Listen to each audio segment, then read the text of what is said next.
Class 9 History, Class 9 History, Chapter 5. Class 9 History, Class 9 History, Chapter 5, Part 1. Class 9 History, Chapter 5, Part 1. Pastoralist, pastoralists and pastoralist in the modern world. Pastoralist in the modern world means कि आधुनिक विश्व में चरवाहे की बात करते हैं। आधुनिक विश्व में आपको चरवाहे, देखिए यहाँ पर क्या है कि इसमें आपको एक इमेज आपको यहाँ पर शो क्या है। देखिए यहाँ पर क्या है कि देखिए sheep grazing on the bugyal, sheep grazing on the bugyal. आपको यहाँ पर है क्या कि बुगियार, देखिए sheep grazing on the bugyals of eastern Garhwal, sheep grazing on the bugyals of eastern Garhwal. देखिए पूर्वी गढ़वाल के बुगियार में चरती भेड़ें, पूर्वी गढ़वाल के बुगियार में चरती भेड़ें। बुगियार्स, यहाँ देखिए क्या कि bugyals are vast natural pastures, bugyals are the vast natural pastures on the high mountains. देखिए यहाँ पर क्या कि bugyals are vast natural pasture on the high mountains above 12,000 feet। They are, देखिए they are under snow in the winter, they are under snow in the winter and come to life after April, at this time, देखिए यहाँ पर at this time the entire the at this time at this time he देखिए at this time the entire mountain side is covered with a variety of grasses, roots and herbs by monsoon. These pastures are thick with vegetation. These pastures are thick with vegetation and carpeted with wild flowers. यहाँ देखिए क्या बुगियार ऊंचे पहाड़ों पर 12,000 foot से ज़्यादा ऊंचाई पर स्थित विशाल प्राकृतिक चरागाह होते हैं। फिर देखिए यहाँ पर जाड़ों में ये बर्फ़ से ढके होते हैं, और अप्रैल के बाद हरे भरे हो जाते हैं। इस समय पहाड़ियों की तलहटी की घास, जड़ों और जड़ी बूटियों से भरी रहती है। मानसून तक इन चरागाहों में घनी हरियाली छा जाती है। मानसून तक इन चरागाहों में घनी हरियाली छा जाती है और चारों तरफ फूल ही फूल दिखाई देने लगते हैं।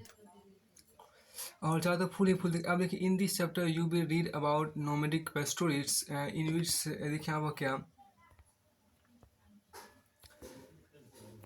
तो यहाँ पर क्या in this chapter you will read about nomadic pastoralists. Nomads are people who don't live in one place but move from one area to another to earn living in many parts of India. In many parts of India we can see nomadic pastoralists on the move with their herds of goats and sheep.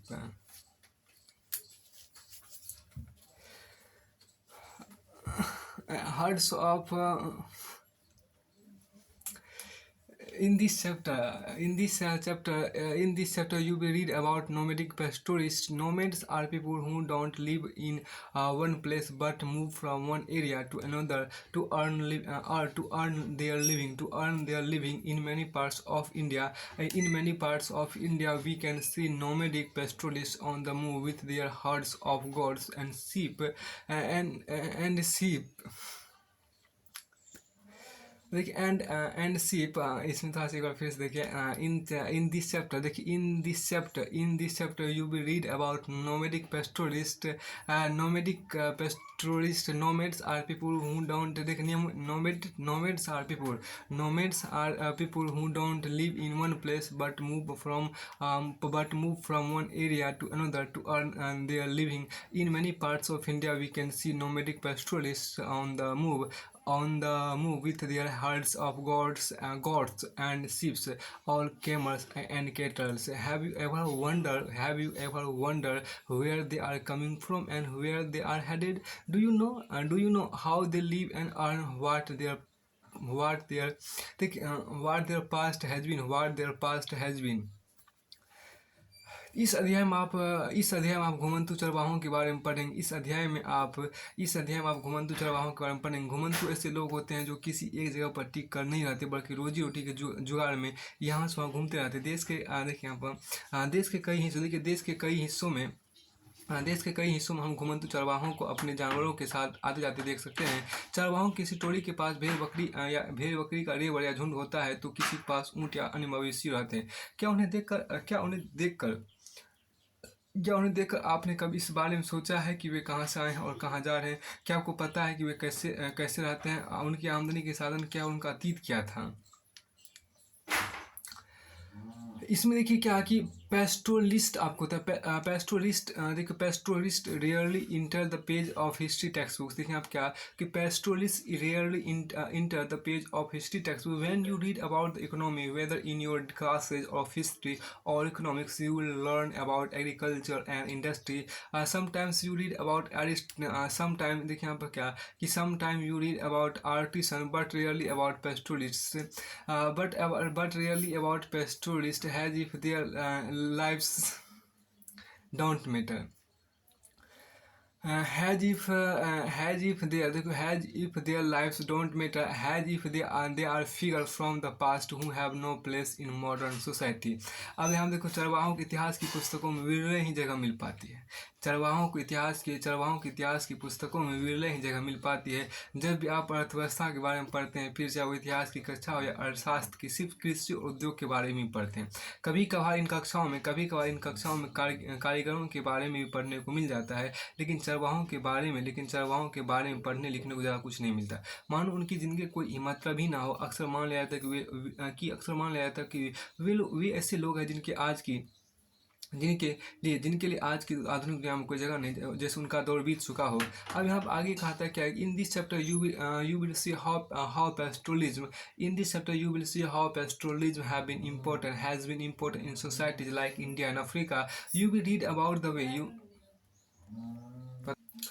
देखिए यहाँ पर एक जो खास, in this chapter you will see how pastoralism has been important in societies like India and Africa. इन this chapter देखिए यहाँ पर क्या, in this chapter you will see how pastoralism has been important in societies like India and Africa. You will read about the way colonialism impacted their lives and how they have coped with the pressures of modern society. The chapter will first focus on India and then Africa.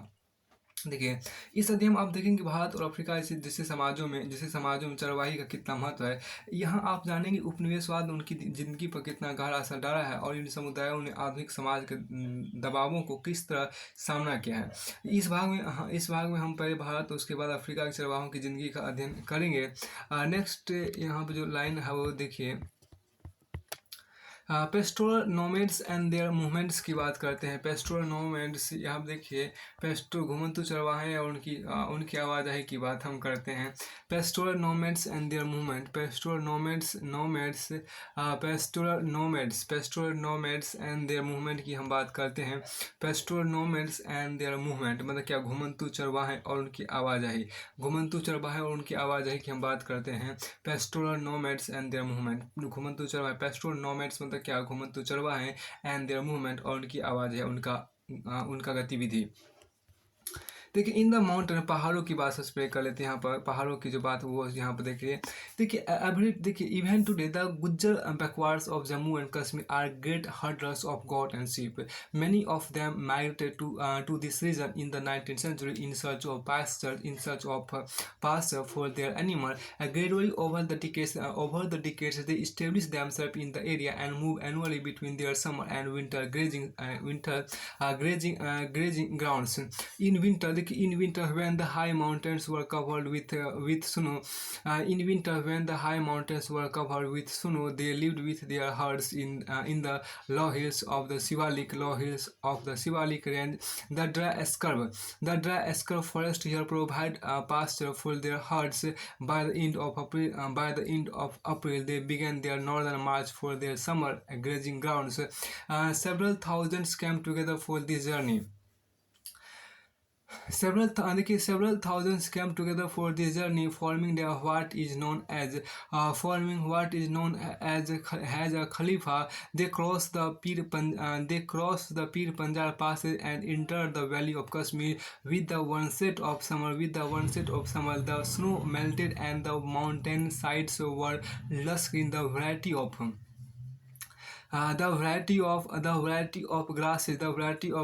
that sprouted the variety of grasses that sprouted provide rich nutrients for the animal herds. By in September the bakarwars were on the move again. This time on their downward journey back to their winter base. When the high mountains were covered with snow, the herds were grazed in the low hills. अब यहाँ देखिए क्या है कि ये देखिए यहाँ इसमें जो आपको देखते हैं कि जम्मू और कश्मीर गुज्जर बकरवाल समुदाय के लोग भेड़ बकरी के बड़े बड़े रेवड़ रखते हैं। इस समुदाय के अधिकतर लोग अपने मवेशियों के चरागाहों की तलाश में भटकते 19वीं सदी में यहाँ आए थे। जैसे जैसे समय बीता के वे यहीं के होकर रह गए, यहीं बस गए। इसके बाद सर्दी गर्मी के हिसाब से अलग अलग चरागाहों में जाने लगे। जाड़ों में जब ऊंची पहाड़ियाँ बर्फ से ढक जाती तो वे शिवालिक की निचली पहाड़ियों में आकर डेरा डाल देते हैं। जाड़ों में निचले इलाकों में मिलने वाली सूखी झाड़ियां ही उनके जानवरों के चारा बन जाती है। अप्रैल के अंत तक वे उत्तर दिशा में यहाँ देखिए क्या अप्रैल के अंत तक वे उत्तर दिशा में जाने देखिए अप्रैल के अंत तक वे उत्तर दिशा में देखिए यहाँ पर क्या अप्रैल के अंत तक वे उत्तर दिशा में जाने लगते। गर्मियों के चरागाहों के लिए इस सफल यहाँ क्या तो अप्रैल के यहाँ देखिए अप्रैल के अंत तक वे उत्तर दिशा में जाने लगते। गर्मियों के चरागाहों के इस सफर में कई परिवार काफिला बनाकर साथ चलते थे। वे पीर पंजाल के दर्रों को पार करते हुए कश्मीर की घाटी में पहुंच जाते। जैसे ही गर्मियाँ शुरू होती जमी हुई बर्फ की मोटी चादर पिघलने लगती और चारों तरफ हरियाली छा जाती। इन दिनों में यहाँ उगने वाली तरह तरह की घास से मवेशियों का पेट भी भर जाता है और उन्हें सेहतमंद खुराक भी मिल जाती थी। सितंबर के अंत में बकरवाल एक बार फिर अपना बोरिया बिस्तर समेटने लगते हैं। देखिए यहाँ पर इस बार वे वापस अपने जाड़ों वाले ठिकानों तरफ नीचे की ओर चले जाते हैं। जब पहाड़ों की चोटी बर्फ जमने लगती तो वे निचली पहाड़ियों की शरण में चले जाते हैं। हाँ फिर आपको आगे देखिए यहाँ पर क्या इन अ डिफरेंट एरिया देखिए क्या कि in a different area of the mountains the Gaddi यानी क्या कि इसमें आपको इसमें जो आपको Gaddi in the different area of the mountain the Gaddi shepherds of Himachal Pradesh had a similar cycle of seasonal movement. They too spent their winter in the low hills of Shivalik range grazing their flocks in scrub forest. By April they moved north and spent the summer in Lahul and Spiti. When the snow melted and the high passage were clear, many of them moved on to higher mountain higher mountain meadows. देखिए 22 September देखिए यहाँ पर क्या कि 22 September they began their return movement on the way they stopped once again in the village of Lahaul and Spiti reaping. देखिए आपको reaping their summer harvest and sowing their winter crop. Then they descended with their flock to their winter grazing ground on the Shivalik hills. Next April once again they began there March with their goats and sheep to the summer meadows. यहाँ पर आपको देखिए क्या कि पास के ही देखिए यहाँ पर एक आपको कहा गया कि पास के ही इन चरवाहों में पास के ही पहाड़ों में चरवाहों का एक और समुदाय रहता था। हिमाचल प्रदेश इस समुदाय को गद्दी कहते हैं। ये लोग भी आपको मौसमी उतार चढ़ाव का सामना करने के लिए इसी तरह सर्दी गर्मी के हिसाब से अपनी जगह बदलते रहते थे। वे भी शिवालिक की निचली पहाड़ियों में अपने मवेशियों को झाड़ियों में चराते हुए जाड़ा बिताते थे। अप्रैल आते आते उत्तर की तरफ चल पड़ते और पूरी गर्मी लाहौर और स्पीति में बिता देते। जब बर्फ पिघलती और ऊंचे दर्रे खुल जाते तो उनमें बहुत सारे हाँ, तो उनमें बहुत सारे ऊपरी पहाड़ों में स्थित घास के मैदानों में जा पहुंचते थे। सितंबर तक वे दोबारा वापस चल पड़ते, सितंबर तक वे दोबारा वापस चल पड़ते। वापसी में देखिए यहाँ पर क्या, वापसी में लाहौर, वापसी में आपको लाहौर, वापसी में आपको लाहौर और स्पीति के गाँव में एक बार फिर कुछ समय के लिए, एक बार फिर कुछ समय के लिए रुकते। देखिए इस बीच वे गर्मियों की फसल काटते और सर्दियों की फसलों की बुआई करके आगे बढ़ जाते। यहाँ से वो अपने रेवर लेकर शिवालिक की पहाड़ियों में जाड़े वाले चरागाहों में चले जाते हैं। और अगली अप्रैल में भेड़ बकरियां लेकर वे दोबारा गर्मियों के चरागाहों की तरफ रवाना हो जाते हैं। इसके बाद आपको आगे यहाँ पर देखिए एक इमेज आपको यहाँ पर शो किया गया है, उसको देखिए। देखिए यहाँ पर क्या, गड्डी से देखिए, गद्दी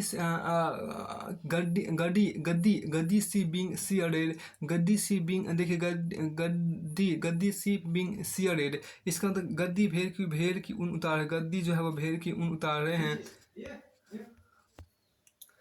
इसके बाद आपको यहाँ पर आगे देखिए, इसमें हम कह सकते हैं क्या, by September the Gadi shepherds come down from the high meadows, the ras on the way down, they halt for a while to have their sheep heard. The sheep are bathed and clean before the wool is cut. अब यहाँ देखिए क्या कि सितंबर तक गद्दी ऊंचे मैदानों धार से नीचे आने लगते हैं। रास्ते में कुछ समय तक रुक कर वे अपनी भेड़ों की ऊन उतारते हैं। ऊन काटने से पहले भेड़ों का नहला धुला कर साफ कर दिया जाता है। उसके बाद आगे देखिए न्यू वर्ड्स आप यहाँ पर देखने को मिल रहा है। देखिए आपको न्यू वर्ड्स जो आपके यहाँ पर, उसको देखिए बाभर, यहाँ देखिए क्या, भाबर, देखिए भाबर क्या है, a dry forested area below the foot hills of Garhwal and Kumaon. देखिए कुमायूं, देखिए ए ड्राई फॉरेस्ट बाभर क्या होता है, देखिए a dry forest area below the foot hills of Garhwal and Kumaon. देखिए देखिए यहाँ पर क्या, गढ़वाल और कुमाऊं के इलाके में पहाड़ियों के निचले हिस्से के आसपास पाए जाने वाले सूखे जंगल का इलाका को कहते हैं। बुग्याल किसे का, देखिए बुग्याल क्या होता है, वास्ट मिडोज, देखिए vast meadows in the high mountain, देखिए vast meadows in the high mountains की बात करते हैं। ऊंचे पहाड़ों में स्थित घास मैदान, ऊंचे पहाड़ों में स्थित घास मैदान को क्या बोलते हैं, बुग्याल बोलते हैं।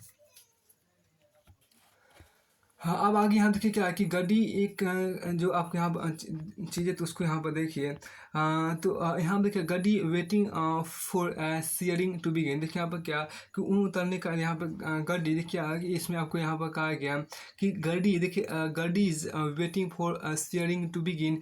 अब यहाँ क्या, ऊन उतरने का इंतजार। हिमाचल प्रदेश क्या क्या, वही देखिए यहाँ पर क्या, उहल वैली नियर पालमपुर इन हिमाचल प्रदेश, स्थित पालमपुर के उहल घाटी की यहाँ पर इमेज आपको है। इसके अलावा आगे यहाँ पे एक और आपको दिया देखिए, एक गुज्जर मंडस्डीप, यहाँ पे क्या, एक गुज्जर, एक आपको यहाँ पर जो है, इस इमेज को थोड़ा सा देखिए।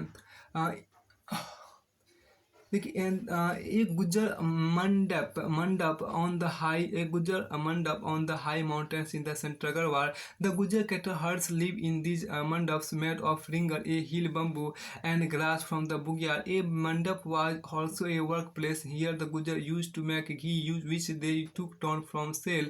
In recent years, they have begun to transport the milk direct in buses and trucks. These mandaps are at about 10,000 and 11,000 feet. देखिए buffaloes can not climb any higher, buffaloes can not climb any higher. अब आगे यहाँ देखिए क्या, ये जो आप यहाँ घर देख रहे हैं, देखिए आप क्या कि मध्य गढ़वाल के ऊंचे पहाड़ों में मध्य गढ़वाल के ऊंचे पहाड़ों में एक गुजर मंडप देखिए।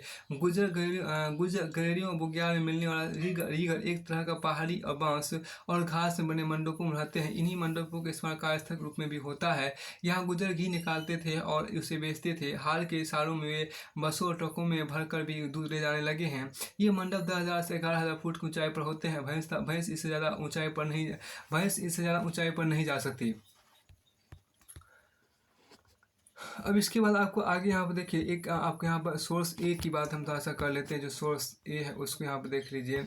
सोर्स ए आपको देखिए राइटिंग इन द, यहाँ पे आपको कहा गया सोर्स ए के अंतर्गत देखिए अब क्या राइटिंग इन द, देखिए आपको क्या writing in the 1850 decades G.C. Barnes gave the following description of the Gujars of Kangra. In the देखिए in the hills the Gujars are exclusively a pastoral tribe.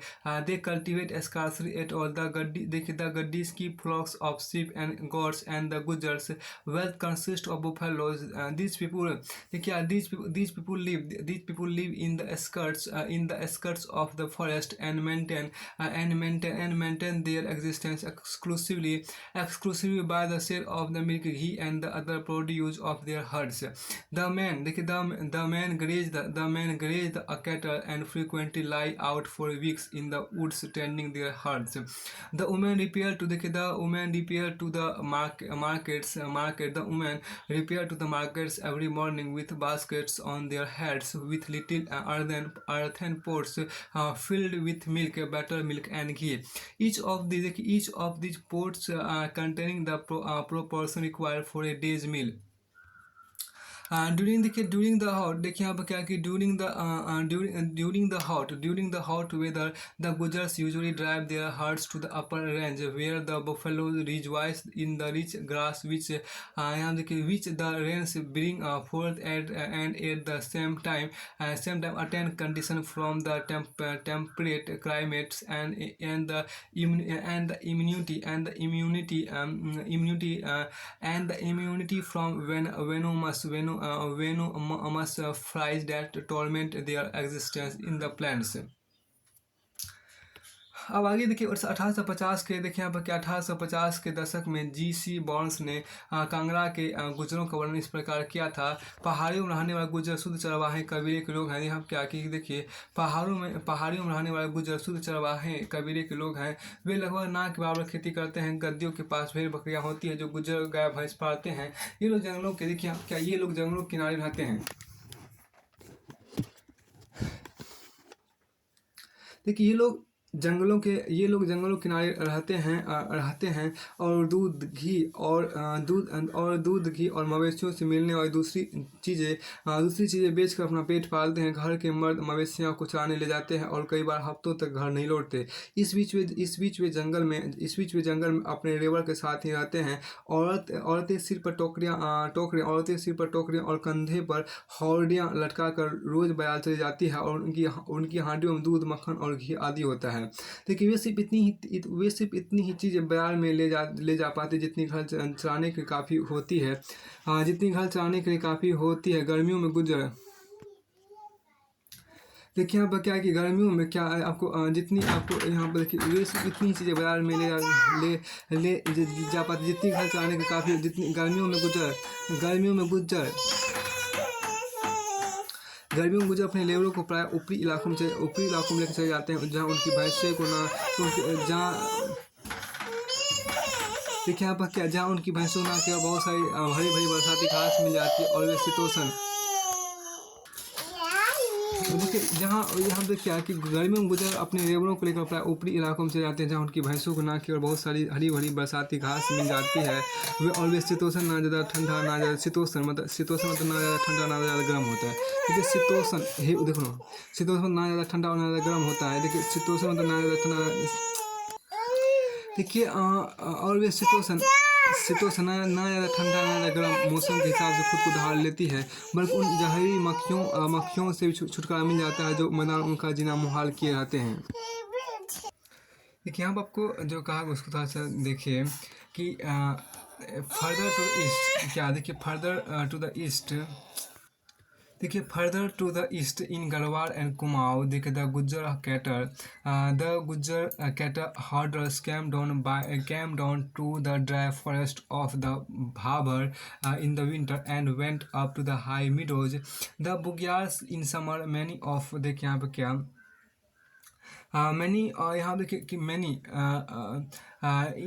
of them were originally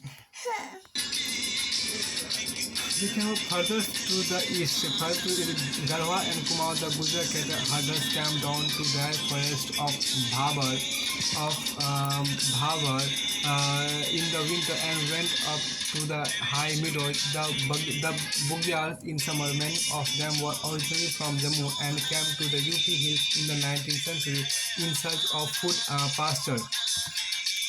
देखिए आइए हम जरा और पूर्व की तरफ से गढ़वाल और कुमाऊं से गुजर अब जरा और पूर्व की तरफ चले। गढ़वाल और कुमाऊं की गुज्जर चरवाहे सर्दियों में बाभर के सूखे जंगलों की तरफ और गर्मियों में ऊपरी घास के मैदानों बुग्याल की तरफ चले जाते थे। इनमें से बहुत सारे हरे भरे चारागाहों की तलाश 19वीं सदी में जम्मू से उत्तर प्रदेश की पहाड़ियों में आए थे और बाद में ही बस गए। देखिए this pattern of cyclical movement between summer and winter peasants was typical of many pastoral communities of the Himalayas, including the Bhotias, Sherpas, and Kinnauris. All of them had to adjust to. All of them had to adjust is in the capital. All of them had to adjust to seasonal change and make effective use of available pasture in different places. When the pasture was exhausted or unusual in one place, they moved their herds and flocked to new areas. This continuous movement also allowed to pasture to recover. It prevented their overuse. आइए अब जरा और पूर्व दिखाने पर क्या है। आइए अब जरा आइए अब जरा और पूर्व की तरफ से गढ़वा और कुमाऊं की गुज्जर चरवाहे। देखिए अब जरा आइए अब जरा और पूर्व की तरफ चले। आइए अब जरा और पूर्व की तरफ चले। देखिए गढ़वा और कुमाऊं के गुज्जर चरवाहे सर्दियों में बाबर के सूखे जंगलों की तरफ और गर्मियों में ऊपरी घास के मैदान बुग्याल की तरफ चले जाते थे। इनमें से बहुत सारे हरे भरे चारागाहों के तलाश 19वीं सदी में जम्मू उत्तर प्रदेश की पहाड़ियों में आए थे और बाद में यहीं बस गए। सर्दी गर्मी के हिसाब से हर साल चारागाहें बदलते रहने का चलन हिमालय के पर्वतों में रहने वाले बहुत सारे चरवाहों के समुदाय में दिखाई देता है। यहाँ के भोटिया शेरपा किन्नौरी समुदाय के लोग भी इसी तरह के चरवाहे थे। ये सभी समुदाय मौसमी बदलाव के हिसाब से खुद को ढालते थे और अलग अलग इलाकों में पड़ने वाले चरागाहों का बेहतरीन इस्तेमाल करते थे। जब एक चरागाह की हरियाली खत्म हो जाती थी या इस्तेमाल के काबिल नहीं रह जाती थी तो वो किसी और चरागाह की तरफ जाते थे।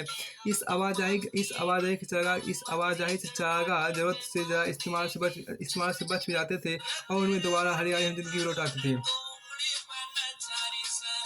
इसके बाद आपको आगे यहाँ पर देखिए on the plateaus plains and desert की बात की है। देखिए ऑन द प्लेटोज देखिए पठारों मैदान और रेगिस्तानों की बात यहाँ पर आपको करते हैं।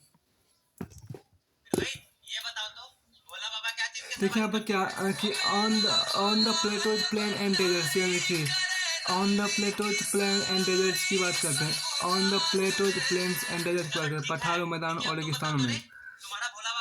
On the plateaus plains and desert पठारों मैदान और रेगिस्तानों में।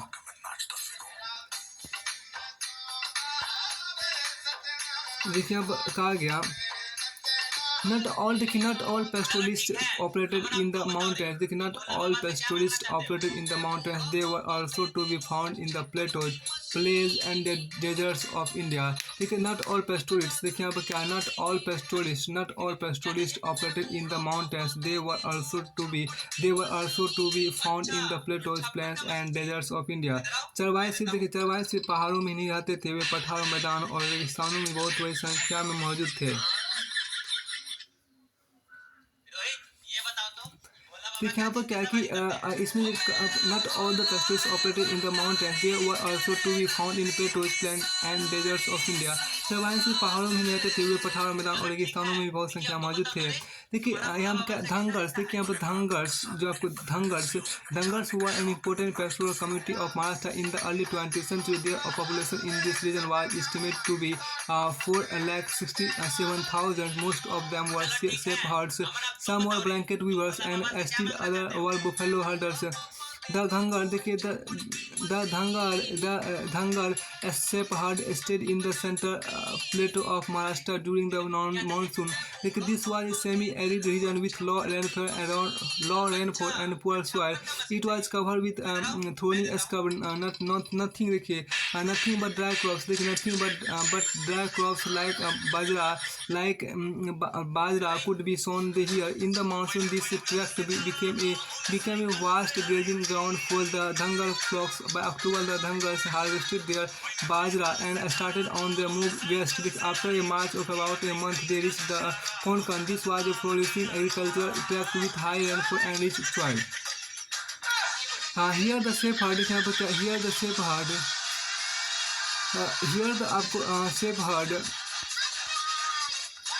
Here the shepherd were welcomed by Konkani peasants after the Kharif was cut at this time. The fields had to be fertilized and made ready for the harvest. Dhangar flocks manure the fields. Dhangar flocks manure the fields and fed on the stubble. The Konkani peasants also gave supplies of rice, which the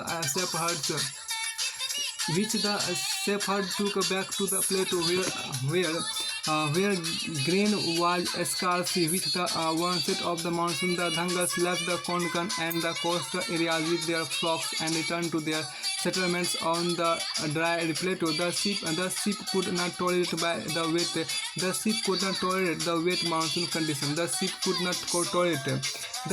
not tolerate the wet monsoon condition.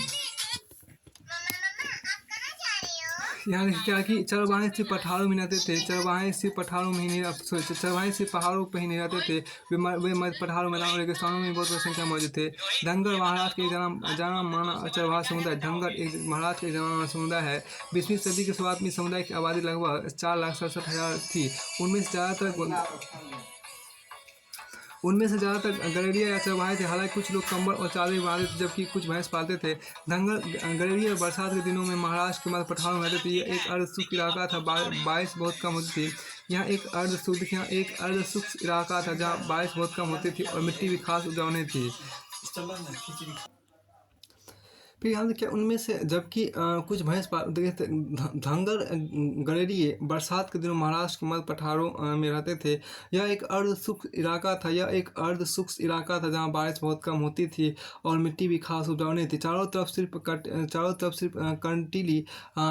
सिर्फ कंटी झाड़ियाँ होती थी। बाजरे जैसे देखिए बाजरे जैसे सूखी फसलों के अलावा यहाँ और कुछ भी नहीं उगता था। मानसून में यह पट्टी धंगरों के जानवरों के लिए एक विशाल चारागाह बन जाती थी। अक्टूबर के आसपास धंगर बाजरे की कटाई करते थे और चारागाहों की तलाश में पश्चिम तरफ चल पड़ते थे। करीब महीने भर पैदल चलने के बाद वे अपने रेवड़ों के साथ कोंकण के इलाके में जाकर डेरा डाल देते थे। अच्छी बारिश और उपजाऊ मिट्टी की बदौलत इस इलाके में खेती खूब होती थी। कोंकणी किसान भी इन चरवाहों का दिल खोल कर स्वागत करते थे। जिस समय धंगर कोंकण पहुंचते थे, उसी समय कोंकण किसानों को खरीफ की फसल काट कर अपने खेतों को रबी की फसल के द्वारा उपजाऊ बनाना होता था। फिर आपको यहाँ पे कहा गया बनाना होता। फिर आपको आगे ऐसे आप देखिए क्या है कि फिर आपको here the shepherds were welcomed by Konkani peasants after the Kharif harvest was cut at this time. The fields had to be fertilized and made ready for the Rabi harvest. Dhangar flocks manure the fields and fed on the stubble. The Konkani peasants also gave supplies of rice, which the shepherd took back to the plateau where grain was scarce. With the onset of the monsoon, the Dhangar left the Konkan and the coastal areas with their flocks and returned to their settlements on the dry plateau. The sheep could not tolerate the west monsoon's condition. यहाँ पे आपको देख भी कहा कि धंगरों के मवेशी खरीफ की कटाई के बाद खेतों में बची रह गई ठूठों को खाते थे और उनके गोबर से खेतों को खाद मिल जाती थी। कोकनी किसान धंगरों को चावल भी देते थे जिन्हें वे वापस अपने पढ़ाई इलाके में ले जाते थे, क्योंकि वहाँ इस तरह के अनाज बहुत कम होते थे। मानसून की बारिश शुरू होते हैं, देखिए मानसून की बारिश शुरू होते ही धंगर कोकन और तटीय इलाके छोड़कर सूखे पठार तरफ लौट जाते थे, क्योंकि भेड़े गीले मौसमी हालात को बर्दाश्त नहीं कर पाते थे। अब आपके यहाँ पर कर्नाटक और आंध्र प्रदेश में भी सूखे मद पठार घास और पत्थरों से आटे पड़े थे। फिर उसके बाद आगे देखिए यहाँ पर कहा गया in Karnataka and Andhra Pradesh, in Karnataka and Andhra Pradesh again, in Karnataka and Andhra Pradesh again the dry centre, देखिए the dry centre plateau was covered with stone and grass inhabited by cattle goat and sheep herds. The Gollas, देखिए the Gollas herded cattle, the kuruma and kurubas reared sheep and goats and sold woven blankets. They lived near the woods.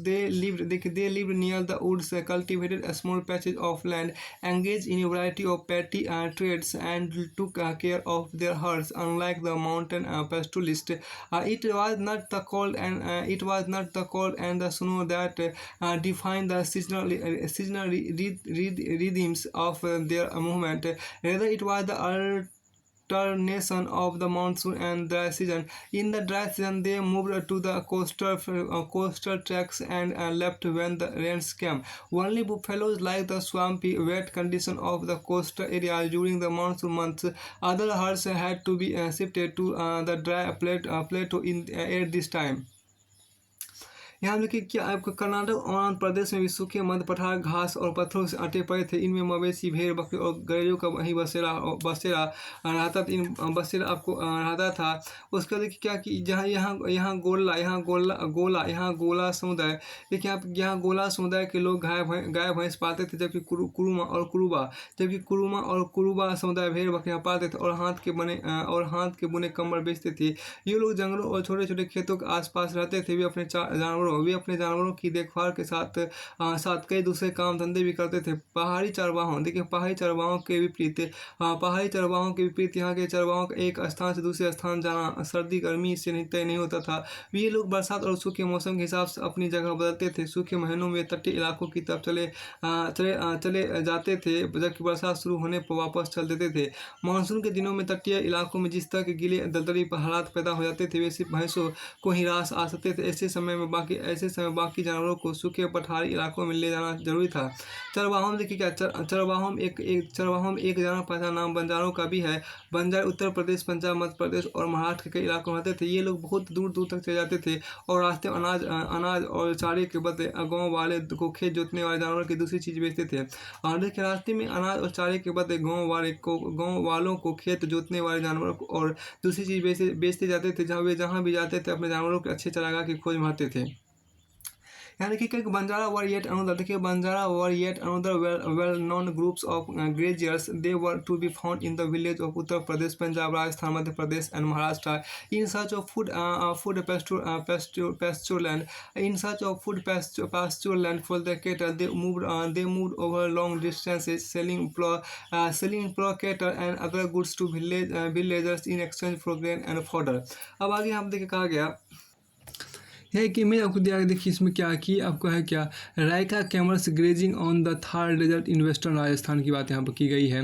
देखिए Raika camels grazing on the Thar desert in western Rajasthan की बात करते हैं। पश्चिमी राजस्थान के थार रेगिस्तान में चलते रायका समुदाय के ऊँट की यहाँ पर दिखाई गया है। देखिए only camels can survive on the dry and thorny bushes that can be found here, but to get enough feed they have to graze over a very extensive area. अब हम देखिए क्या कि रबी जाड़ों की फसल, देखिए रबी जाड़ों की फसल जिनकी कटाई यहाँ पर देखिए यहाँ पाई जाने वाली सूखी और कटीली झाड़ियों के साथ सिर्फ ऊँट ही जिंदा रह सकते हैं। यहाँ पाए जाने वाली सूखी और कटीली झाड़ियों के साथ सिर्फ ऊँट ही जिंदा रह सकते हैं, लेकिन पर्याप्त भोजन पाने के लिए उन्हें बहुत बड़े इलाकों में चढ़ना पड़ता है। तो यहाँ पे एक खास देखिए न्यू वर्ड्स की बात आपको की गई, न्यू वर्ड्स की बात आपको की गई, न्यू वर्ड्स की बात आपको की गई है। न्यू वर्ड्स अब देखिए खरीफ क्या होता है, यहाँ देखिए क्या कि खरीफ देखिए the autumn crop usually harvested between September and October. The autumn crop usually harvested between September and October. जाड़ों की फसलें जिनकी कटाई मार्च के बाद शुरू होती है उसी को रबी कहते हैं।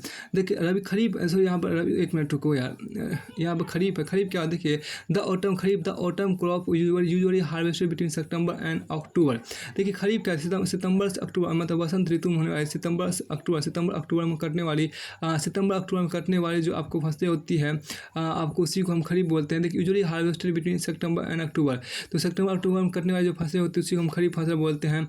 अब देखिए खरीफ फसल बोलते हैं। उसका देखिए रबी क्या होता है कि the spring season the spring crop usually harvested after March. देखिए रबी क्या होता है कि रबी जाड़ों की फसल, देखिए रबी जाड़ों की फसल जिनकी कटाई मार्च के बाद शुरू होती है, रबी जाड़ों की फसलें होती है जिनकी कटाई मार्च के बाद शुरू होती है। अब स्टेबल देखिए स्टेबल ठूंठ, देखिए ठूंठ क्या होता है कि lower ends of grain stalks left in the ground after harvesting. Lower ends of grain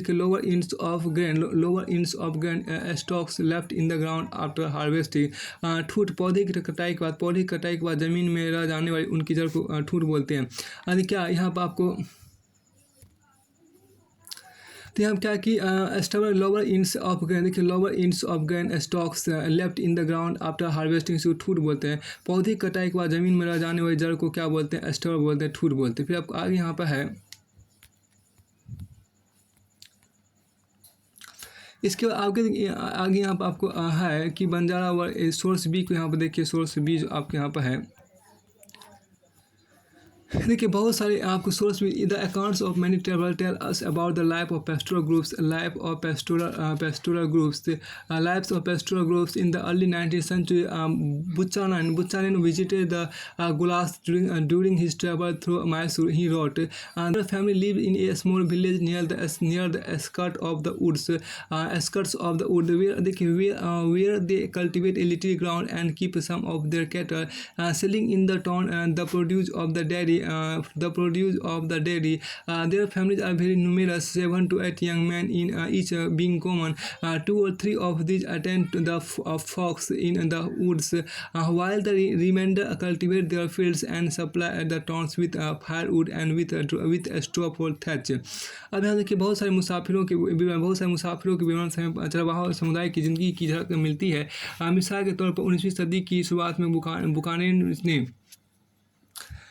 बुकानेन ने मैसूर की अपनी यात्रा के दौरान आपको गोला समुदाय का दौरा किया था। अपने इस अनुभव के आधार पर उन्होंने लिखा, उनके परिवार जंगलों के किनारे छोटे छोटे गांव में रहते थे, रहते हैं। यहाँ वे थोड़ी सी ज़मीन पर खेती करते हैं और थोड़े बहुत जानवर रखते हैं और पास के कस्बों में जाकर दूध उत्पाद बेचते हैं। उनके परिवार बहुत बड़े होते हैं, एक घर में 7-8 नौजवान आसानी से मिल जाएंगे। उनमें से 2-3 लोग जंगल में जानवर चराते हैं, जबकि बाकी अपने खेत संभालते हैं और कस्बों में जलावन की लकड़ी, छप्पर के लिए पुआल आदि पहुँचाते हैं। फिर उसके बाद आगे यहाँ पर कहा गया,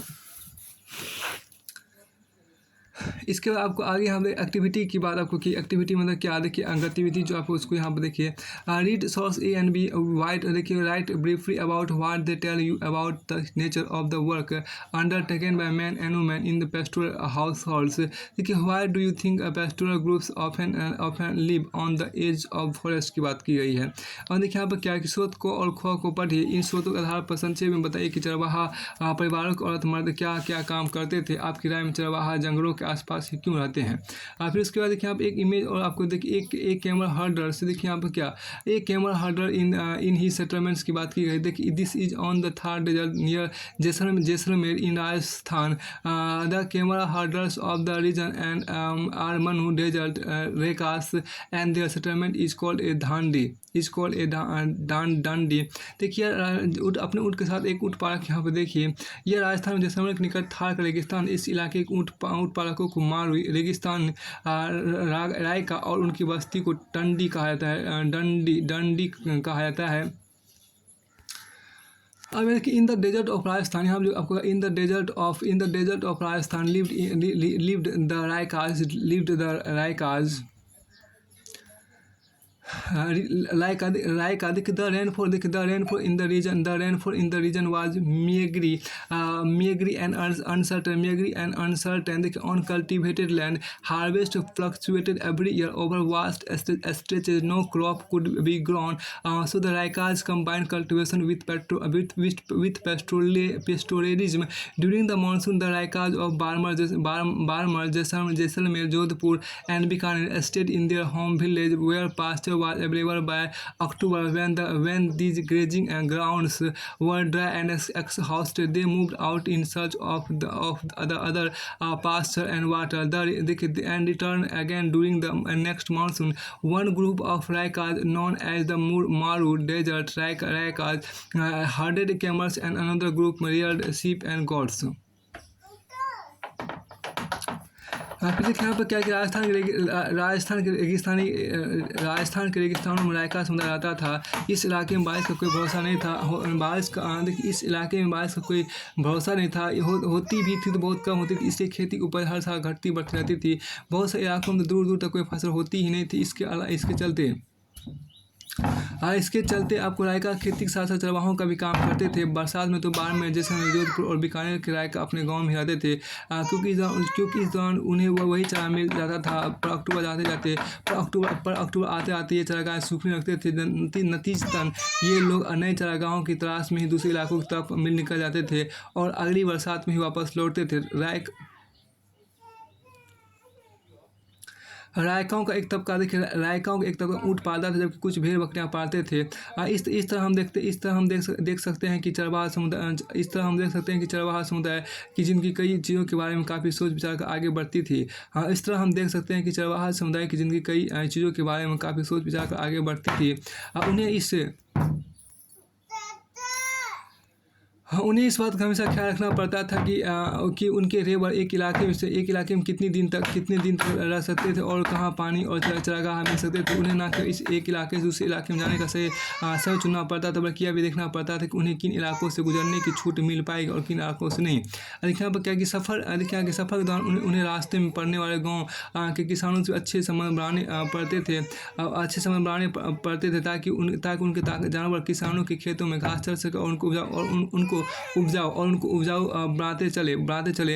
अपनी रोजी रोटी के जुगाड़ में उन्हें खेती, व्यापार और चरवाही के सारे काम करने पड़ते थे। आइए अब देखें फ्रांसीसी शासन द्वारा यानी अंग्रेजों के ज़माने में चरवाहों का जीवन किस तरह बदला। देखिए यहाँ पर क्या इन द डेजर्ट, इसमें लिखा in the desert of Rajasthan lived the Raika. The rainfall in the region was meager and uncertain. On cultivated land, harvest fluctuated every year over vast stretches. No crop could be grown. So the Raikas combined cultivation with pastoralism. During the monsoon, the Raikas of Barmar, Jaisalmer, Jodhpur, and Bikaner stayed in their home village where pasture was available. Back to when these grazing grounds were dry and exhausted, they moved out in search of other pasture and water, and returned again during the next monsoon. One group of Raika, known as the Maru Desert Raikas, herded camels, and another group reared sheep and goat. उसके आपको आगे यहाँ पर देखिए, इसमें जो आपको कहा सी देखिए आप एक यहाँ पर जो आपको कहा गया so we see that the life of this pastoral groups was sustain. देखिए so we see that So we see that the life of these pastoral groups was sustained by a careful consideration of a host of factors. They had to judge how long the herds could stay in one area and know where they could find water and pasture. They needed to calculate the timing of their movement and ensure that they could move through different territories. They had to set up a relationship with farmers on the way, so that the herds could graze in harvested field and manure the soil. They combined a range of different activities, cultivation, trade, and herding to make their living. How did the life of pastoralists change under colonial rule? इसके आपको आगे यहाँ पर आपको है देखिए एक यहाँ फिगर में देखिए एक कैमल फेयर एट पुष्कर। यहाँ देखिए ऊँटों का एक मेला का यहाँ पर इमेज दिया गया है। ऊँटों का देखिए यहाँ पर क्या चित्र पुष्कर का ऊँट मेला यहाँ पर आपको दिया गया है। पुष्कर ऊँट मेला का इमेज है।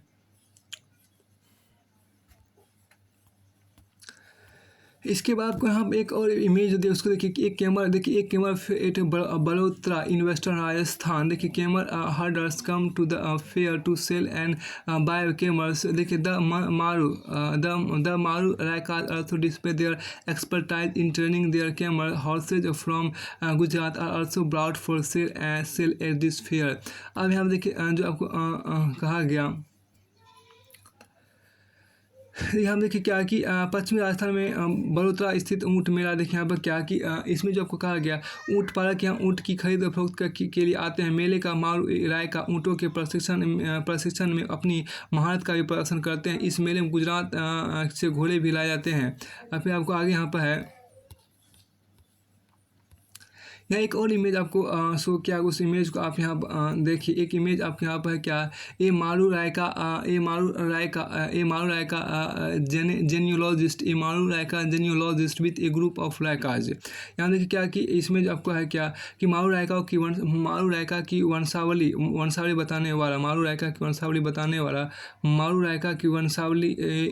वाला आपके यहाँ पर है। उसके बाद आपके यहाँ इमेज आपको है क्या, देखिए क्या the genealogist recounts the history of the community. Such oral tradition give pastoral groups their own sense of identity, and these oral tradition can tell us about how a group looks at its own past। देखिए वंशावली बताने वाले समुदाय का इतिहास बताता है कि इस तरह की मौखिक परंपराओं से चरवाहा समुदायों को अपनी पहचान का भाव मिलता है। इन परंपराओं से हम यह भी पता लगा सकते हैं कि कोई समूह अपनी अतीत को किस तरह देखता है। उसके आपको आगे यहाँ क्या कि मालधारी आपके यहाँ पर है। इसमें जो आपको कहा गया है, देखिए Maldhari herders moving in search of pastures their village are in Rann of Kutch. यहाँ पे क्या है कि चारागाहों की तलाश में निकले मालधारी चरवाहे, देखिए उनके गांव कक्ष की तरह रन में स्थित है। फिर आपको आगे यहाँ पर देख सकते हैं क्या कि colonial rule and pastoral life की बात करते हैं। उसके देखिए सबसे पे आपको सोर्स 3 को देखिए, छोटा सा ही है। उसमें देखिए कोर्स इसमें जो आपको कहा गया, देखिए क्या एक्टिविटी की बात आपके यहाँ पर की गई है कि सबसे पहले देखिए क्या write a comment on the closure of the forest to grazing from the stand point of a forester a pastoralist. यहाँ देखिए क्या एक्टिविटी के अंतर्गत आपको कहा गया, एक्टिविटी के अंतर्गत क्या कि मान लीजिए कि जंगलों में जानवरों को चराने पर रोक लगा दी गई है। इस बात में लिखित दृष्टि टिप्पणी कीजिए एक वन अधिकार के रूप में, एक चरवाहा के रूप में। उसके बाद यहाँ देखिए एक आपको न्यू वर्ड्स भी आपको कुछ दिया है, उसको यहाँ देख लीजिए। देखिए कस्टोमरी राइट्स मतलब क्या होता है, परंपरागत अधिकार। कस्टोमरी राइट्स मतलब क्या, परंपरागत अधिकार होते हैं। आप देखने प्रयास करते क्या, rights that people are use to by custom and tradition. Rights that people are use to by custom and tradition by. देखिए परंपरागत अधिकार क्या, देखिए परंपरा और रीति रिवाज के आधार पर मिलने वाले अधिकार को परंपरा और रीति रिवाज के आधार पर मिलने वाले अधिकार को क्या बोलते हैं, परंपरागत अधिकार बोलते हैं। फिर आपको आगे यहाँ पर आपको कहा गया क्या कि सोर्स 3 की बात आपके यहाँ पर की गई है। H.S. गिब्सन, देखिए यहाँ पर क्या कि H.S. Gibson the deputy conservator of forest Darjeeling wrote in 1913। देखिए forest which is use for grazing can not be use for any other purpose and is unable to yield timber and fuel which are the main legitimate forest produce. देखिए चरवाही के लिए प्रयोग किए जा रहे जंगलों को किसी और काम के लिए प्रयोग नहीं किया जाएगा और वहाँ से इमारती लकड़ी का ईंधन इकट्ठा नहीं किया जाएगा, जो मुख्य वन उत्पाद होते हैं। अब आगे यहाँ पर आपको है, देखिए अंडर कॉलोनियल रूल, यहाँ पर क्या अंडर कॉलोनियल रूल देखिए under colonial rule the life of pastoralists changed dramatically. Their grazing grounds shrank, their movement were regulated, and the revenue they had to pay increased. Their agricultural stock declined, and their trades and crafts were adversely affected. How? देखिए यहाँ पर क्या इसमें जो आपको कहा गया, औपनिवेशिक शासन के दौरान चरवाहों की जिंदगी में गहरे बदलाव आए। उनके चरागाह सिमट गए, इधर उधर आने जाने पर बंदिशें लगने लगी और उनसे जो लगान वसूल किया जाता था उसमें भी वृद्धि हुई। खेती में उनका हिस्सा घटने लगा और उनके पेशे और हुनरों पर भी बहुत बुरा असर पड़ा। इसके आपको आगे यहाँ पे कहा गया, इसकी नेक्स्ट लाइन आपके यहाँ पे है,